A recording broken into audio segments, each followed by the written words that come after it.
In months past, if The Fiend wanted your attention or wanted to challenge you for a match, Bray would either come on screen with a Firefly Funhouse episode, followed up by a Fiend attack.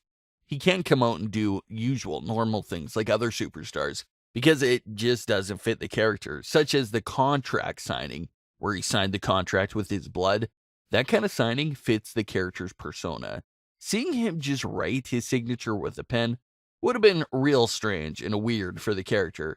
So the contract signing was perfectly done right for the character. But the moment on Smackdown of The Fiend coming out and pointing to the sign and walking away just seemed a bit strange and unlike his usual self. Has The Fiend changed his attitude and persona since suffering his first loss?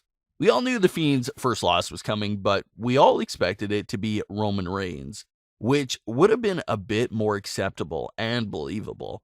But seeing The Fiend go down on Goldberg in a 3-minute match in where Goldberg only used 2 moves just seems like a real anticlimactic end for the undefeated streak. Even Seth Rollins joked about the match and took to Twitter to say, "If only I had pulled out the jackhammer."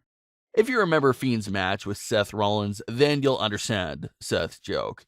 During their matches, Seth hit The Fiend with hundreds of curb stomps, ladders, chairs, tables, toolboxes, and pretty much anything in sight.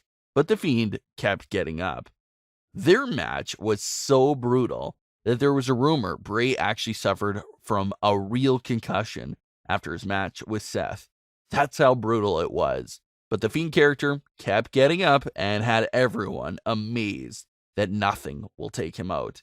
Fast forward a few months, and it turns out all you needed was a spear and a jackhammer to defeat him.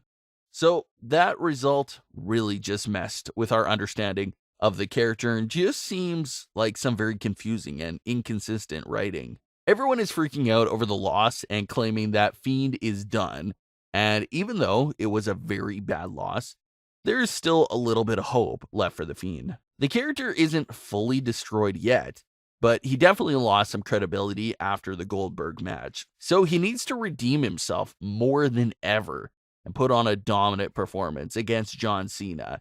If he wins against Cena in a dominant fashion, then he's back on track. But let the Fiend lose that match against John Cena, and he might be done after that.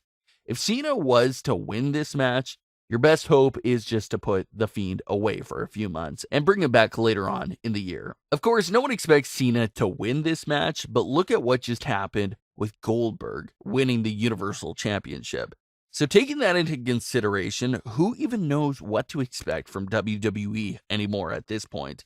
We've seen it for a few years now, but WWE just seems to depend on nostalgia and older superstars instead of building up new stars from their young talent, which could be a huge problem down the line. A fan tweeted out a very interesting message. The fan said to look at Super Showdown. It featured Brock Lesnar, Undertaker, and Goldberg all defeating young talent in 2-minute matches, which is just absolutely brutal for the young talent to take these quick losses and instantly makes them seem like a joke. Now, although the loss to Goldberg put an end to a lot of things the Fiend had going on, there's still a way to have him involved in Goldberg's arc and get the win over him, at least in a psychological point of view. WWE has stressed the idea that everyone the Fiend fights ends up going through a massive change. Finn Balor turned heel, Seth Rollins turned into a heel leader, Daniel Bryan shaved his hair off and turned serious. So this has been one of the more consistent elements in the Fiend story. So who's next to feel the influence of the Fiend? How about Goldberg? Despite defeating the Fiend, Goldberg could start to show signs of the Fiend's influence over him and start acting different and even turning heel. Since we know he'll be facing Roman Reigns at WrestleMania, with Roman obviously being the babyface, this leaves the perfect opportunity for Goldberg to turn heel to continue that arc of the Fiend changing everyone he faces. So technically, the Fiend will still have a big influence on the Universal title match without actually taking part in it. The only problem is that even though Roman Reigns vs. Goldberg could be seen as the bigger match, it doesn't have the same mystery element that Roman Reigns vs. Bray Wyatt would have had. The Fiend versus Roman Reigns would have been an equal matchup that was worth of a huge WrestleMania match. You had The Fiend and his undefeated streak up against Roman Reigns, who's known for winning all these big WrestleMania matches. So predictions for that match would have been a lot of fun to discuss. However, when it comes to Goldberg versus Roman Reigns, that matchup just feels a lot more flat because we basically know what to expect. All of Goldberg's matches are in a 3 to 5 minute time frame and consist of him performing two moves, the spear and the jackhammer. So it's hard to get excited and thrilled about this matchup when it'll likely be a few minutes long, with Roman Reigns obviously coming out on top. So the title will likely be coming off of Goldberg at WrestleMania, and he was just given the title reign so that they had a big WrestleMania match to promote. Judging by the sudden change with Goldberg becoming champion, it seems like they didn't have faith in Wyatt and didn't see him as a big enough attraction for the Universal title match at WrestleMania, which is such a shame and so weird, considering you spend the last 6 months building his character and story only to abandon those plans right before your biggest show of the year.